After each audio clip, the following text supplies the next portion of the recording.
میں نیکی کی دعوت کی دھوم میں مچاؤں، عطا ایسا کر حوصلہ یا الہی۔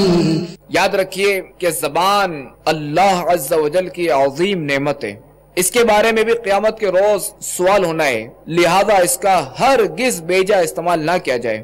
سیدنا صدیق اکبر رضی اللہ تعالی عنہ قطعی جنتی ہونے کے باوجود زبان کی آفتوں سے بے حد محتاط رہا کرتے تھے۔ حضرت سیدنا ابوبکر صدیق رضی اللہ تعالی عنہ اپنے مبارک منہ میں پتھر رکھ لیا کرتے تھے تاکہ بات کرنے کا موقع ہی نہ رہے، رکھ لیتے تھے پتھر۔ سن ابو بکر دہن میں، اے بھائی زباں پر تو لگا قفل مدینہ۔ میٹھے میٹھے اسلامی بھائیوں، اگر آپ واقعی خاموشی کی عادت بنانا چاہتے ہیں تو اس پر سنجیدگی سے غور کرنا ہوگا اور خوب مشق کرنی پڑے گی، ورنہ سرسری کوشش سے زبان پر قفل مدینہ لگنا دشوار ہے۔ زبان کے بیجا استعمال کی تباہ کاریوں سے خود کو ڈراتے ہوئے خاموشی کی عادت بنانے کی بھرپور سعی فرمائیے، انشاءاللہ عز و جل کامیابی آپ کے قدم چومے گی، مگر کوشش استقامت کے ساتھ ہونی چاہیے۔ کوشش استقامت کے ساتھ ہوگی تو انشاءاللہ اس کی برکت بھی ظاہر ہوگی اور ہم اس میں کامیاب بھی ہو جائیں گے۔ حضرت سیدنا عطا بن منذر رحمت اللہ تعالی علیہ فرماتے ہیں، ایک شخص 40 سال تک خاموش رہنے کی اس طرح مشق کرتا رہا کہ اپنے منہ میں پتھر رکھتا، یہاں تک کہ کھانے یا پینے یا سونے کے علاوہ وہ پتھر منہ سے نہ نکلتا۔ یاد رہے پتھر اتنا چھوٹا نہ ہو کہ حلق سے نیچے اتر کر کسی بڑی مشکل میں ڈال دے۔ حضرت سیدنا ربیع بن خثیم علیہ رحمت اللہ الکریم نے 20 سال تک دنیاوی بات زبان سے نہیں کی۔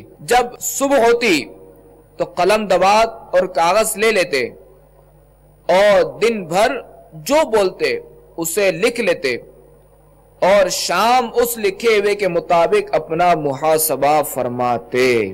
اپنا محاسبہ کرنے سے مراد یہاں یہ کہ اپنی ہر بات پر غور کر کے اپنے آپ سے باس پرس کرنا، مثلا فلاں بات کیوں کی، اس مقام پر بولنے کی کیا حاجت تھی، فلاں گفتگو اتنے الفاظ میں بھی نمٹائی جا سکتی تھی مگر اس میں فلاں لفظ زائد کیوں بولے، فلاں سے جو جملہ تم نے کہا وہ شرعی اجازت سے نہ تھا بلکہ دل آزار طنز تھا، اس کا دل دکھا ہوگا، اب چلو توبہ بھی کرو اور اس اسلامی بھائی سے معافی بھی مانگو۔ اس بیٹھک میں کیوں گئے جبکہ معلوم ہے کہ وہاں فضول باتیں بھی ہوتی ہیں، اور فلاں بات میں تم نے ہاں میں ہاں کیوں ملائی تھی، وہاں تمہیں غیبت بھی سننی پڑ گئی تھی بلکہ تم نے غیبت سننے میں دلچسپی بھی لی تھی، چلو پکی توبہ اور ایسی بیٹھکوں سے دور رہنے کا بھی عہد کرو۔ اس طرح سمجھدار آدمی اپنی گفتگو بلکہ روز مرہ کے جملہ معاملات کا محاسبہ کر سکتا ہے۔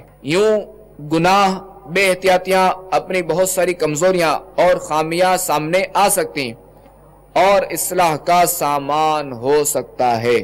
دعوت اسلامی کے مدنی ماحول میں محاسبے کو فکر مدینہ کہتے ہیں، اور دعوت اسلامی میں روزانہ کم از کم 12 منٹ فکر مدینہ کرنے اور اس دوران مدنی انعامات کا رسالہ پر کرنے کا ذہن دیا جاتا ہے۔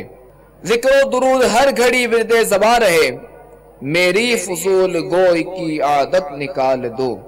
میں نیکی کی دعوت کی دھوم میں مچاؤں، عطا ایسا کر حوصلہ یا الہی۔